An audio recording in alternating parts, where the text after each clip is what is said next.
de la Cour suprême Amadou Ba itam leeral yi nga xamante ni andi na ko toujours mi ngi bàyyeeko ci décision ministre bi nga xam ni cette semaine ñu ngi ko fi doon waxtaanee concernant ñu bëgg a dakkal les diffusions ci certaines presses. waaw maman même ma nuyu sama ñi nga xam ni c'est ma famille.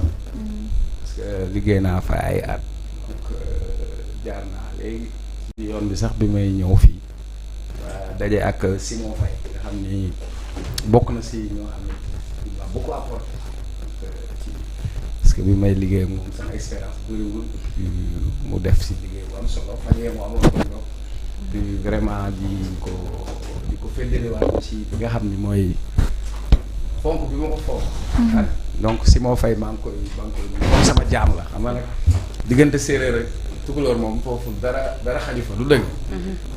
nuyuwaale aussi Fabrice Ngema bi nga xam ni falaa ko fekk ak technicien yi ñoom Baba Diaw.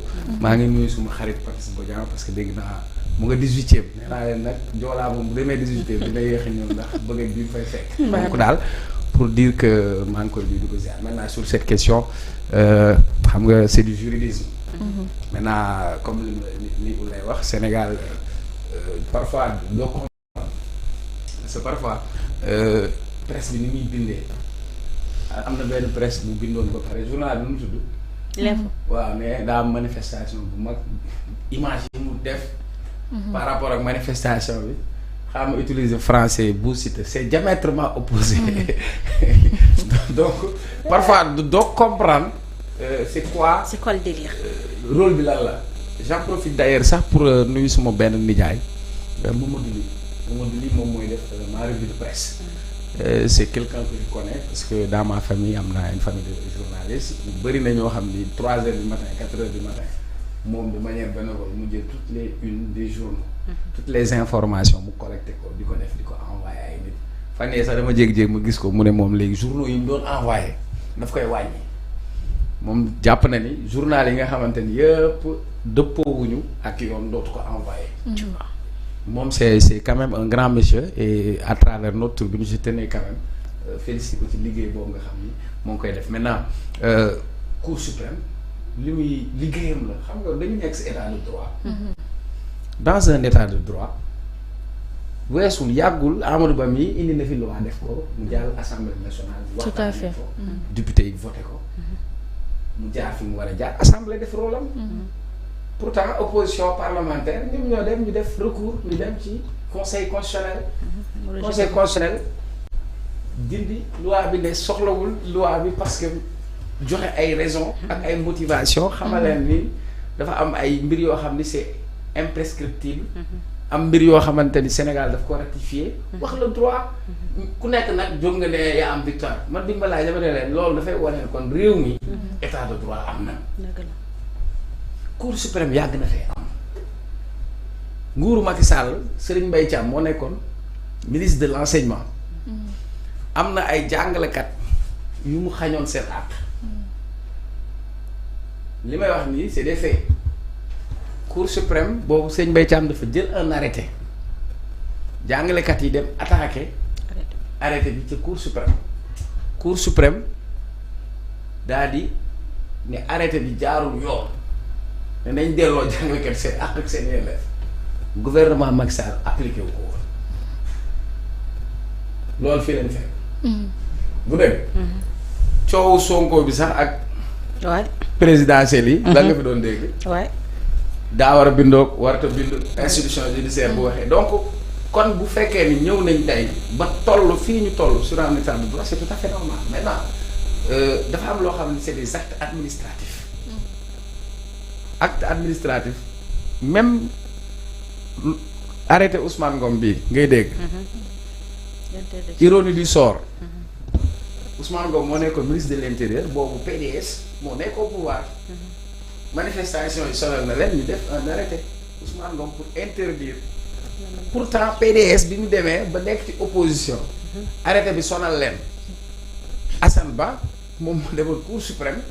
pour attaquer arrêté bi PDS jëloon donc c'est pas un problème kon maintenant fii ñu bëri dañuy wax ci yoo xam ni maîtriser wuñu ko wala parfois ñuy wax parce que bëgg nañ benn coow wala may benn nit benn dayo boo xam ni eggu fa comprendre donc li Amadou Ba wax dafa bëgg wax ni que institution bu ne ak ni muy doxee. le débat ne se pose pas sur la recevabilité. parce que. Cour suprême. li muy àddu te la muy xool ndax arrêté bi méngoo na ak yoon. comme dem nañ du moom kese am na ñeneen. oui d'autres médias Ismaïla Ba c'est aussi un oncle. moom journal bi wax ci wàllu koom-koom. ci wàllu koom-koom économie l'Escos je crois. qui est un journaliste qui a bind na. joxe ay argument wane ni ne wane ni am na ay kayitam. àndul peut-être ci tëj bi. mu dem jooyee ko fi mu ko war a jooyee maintenant bu Cour suprême génnee. soit mu ne ministre bi amoo dëgg. voilà mu ne ministre bi am na dëgg loolu jarta débat léegi nag kooku noonu. ba may gis sénégalais bëri dañ naan ma dañ may wax Cheikh Omar mayoo ko daraak boo toogee na ko duutal parce que moo ma tooy. sénégalais xamul ku fayu de ku dóor la xam. parce que nit koo xam ni amuñu rapport ma ak yow moonte am na raqam boo xam ni ñoo jàngandoo école supérieure kooku suma xarit la moonte suñu yaay sax war nañu xamante du problème musuma am ak yow xaar ma yàlla yow nga toog yéena ma kaso toog en public ne Cheikh Omar mii waaw man maa dem seet naa la Diop nee naa ko na ko plainte comme ça nga toogati yor sa làmbi nekkaat ci man mii Cheikh Omar jàngul man ko da ngay fen waxoo dëgg moom moo ko def moo ko def elle mérite même pas que je parle d'elle sama yoon newul ci moom parce que am na woy woo xam ne du fay woy woo xam da koy topp à vie woy wudul fay maintenant elle peut pleurer ni c'est takk kaala muuru c'est son problème muy mel ni konga naa yëfam la dama bëgg pour que nit ñi xam parce que les gens me disent waaye yow da nga ko wax lii moo ma tooñ moo ma fenal toog nag naan Cheikh Omar jàngul waaw jàngul amul problème. D'accord ubbi sa télé nag ngal li fatt nit ñi amee nit ñi yow da nga maanaam yow yaa fi toog ne da nga doon boobu dëgëree da ngay woo ministre bi ñu dugale loolu taxaw ci ay millions boobu bu sénégalais di dee yow fa nga nekkoon bu sénégalais di am problème yow far nga nekkoon yow ban référence nga ne me parlez pas de CESTI bu fekkee CESTI lii la produire ça pose problème. produire na ay keccax de. jàngal lu la neex dafa am loo xam ne ci jikko la question d'éthique ci nit la. sur ay valeurs morales. yaa ngi dégg bi na ngi nii toog Adamo nee na da ko doon yónnee xaalis pour muy saaga waate de gis nga kulu naa médiatique bëri bruit fatt nit ñi man je me dis kii est-ce que sax elle jouit de toutes ses facultés mentales c'est ça mon problème kii est-ce que sax waruñu ko cotiser yóbbu ko ci psychologue wala psychiatre après man j'ai un problème quoi bëgguma woon di dugg sax parce que boo xoolee du ko sax tudd. oui buñ ko personnaliser. waaw ma ne maa faat penc mi nii Ablaye Wade moo ne bu la nit fekkee nga toog ci mbooloo mu ne la teel bul bàyyi bu génn ci mbooloo amul crédibilité dafa am solo. ban rôle nga doon jouer waaw léegi les robinets sont coupés après opération jëfaru quoi wàcca jaja mbàcca ca bëgg a fàtt nit ñi Cour suprême institution la dina def liggéeyam. si la Cour suprême juge que l'arrêté du ministre c'est un arrêté. c'est attaquable. même un décret Macky Sall jëlu fi décret ñu dem décret bi ñu ne ko décret bi jaarale loolu kenn problème jarul tëgg sawar quoi mais am na ñoo xam ni moom. d'accord ce qui est sûr c'est que le ministère n'est pas un organe de régulation elle peut avoir raison. d'accord. c'est pas un organe de régulation. d'accord on comprend. de décider mais au niveau de la nu mu tuddati ci code de la presse article 212 le ministère n'est pas un organe de régulation te organe de régulation moo war a tëj presse te Sénégal rek moo fi organe de régulation. d'accord. Junior yow it ban analyse ngay def concernant cette situation. te bi ma bëggee tëj lu ba tey ñu ngi toogal ñëpp tëj nañ leen. yàlla buñ ko mujj tëj moom. moom war naa xool te xoola daf koo def rek une semaine. ñu convoqué ko mu dem di baalu. da ngaa xamul rek. allez-y doomu jaamul xamul. daa sikk rek non en fait maman je pense que lay lu mu wax moom mooy yi ci nekk parce que moom déjà recours bi ñoom dañoo def recours pour excès de pouvoir parce que dañu jàpp ne ministre bi li mu def dafa jéggi ay prérogative am maanaam yoon joxu ko pouvoir bu mu xam ne mën tëj organe de presse c'est en réalité loolu la texte yi prévoir organe de régulation moom muy CNRA en l'occurrence ñoom ñoo war a statuer ndax benn média dañ koy tëj wala noonu mais bon man ce qui je trouve dommage mooy que CNRA ci boppam est-ce que mi ngi jouer aussi rôle régulation waaye CNRA nag ñi ñu fa nommé depuis 6 mois ngi nii jëlaguñu fonction. donc c'est-à-dire y a un vide boo xam ne ni. manifestement. dafay am lu muy jouer.